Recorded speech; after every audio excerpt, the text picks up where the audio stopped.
To Spark Scribe. This is a video about a new update we've got, which is the document vault. It's a new feature along with receipt vault. There's a separate video for receipt vault, but I'll touch on that briefly.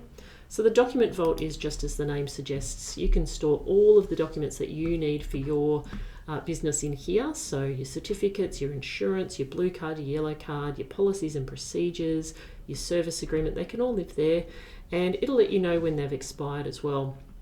So I'm just going to show you how to add a document. We're going to pick today's date as the, well, sorry, not today's date as the expiry date. We're going to pick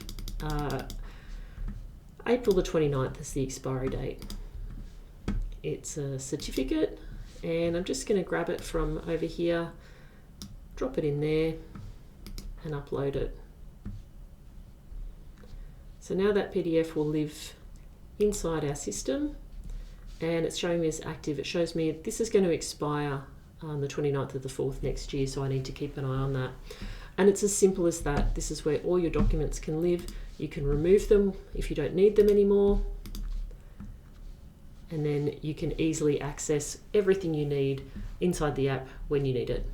Now the receipt vault, as I said, there's another video, best to jump over there. Just a quick overview. This is where you can add all your expenses that you incur as a business owner. So this one was theme park entry, for example, lunch, supplies, parking.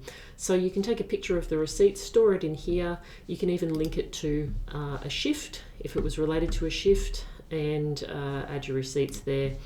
Now the travel log, this is going to keep track of all the kilometres you do in relation to shifts. So it shows you the date, the client that you travelled with, and the number of kilometres. Now this is drawn directly from shifts and shows up in invoicing. But again, watch that other video. I go into a lot more detail just to show you here.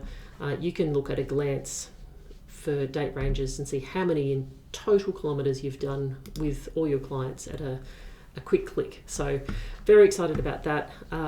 Give it a try and let us know what you think.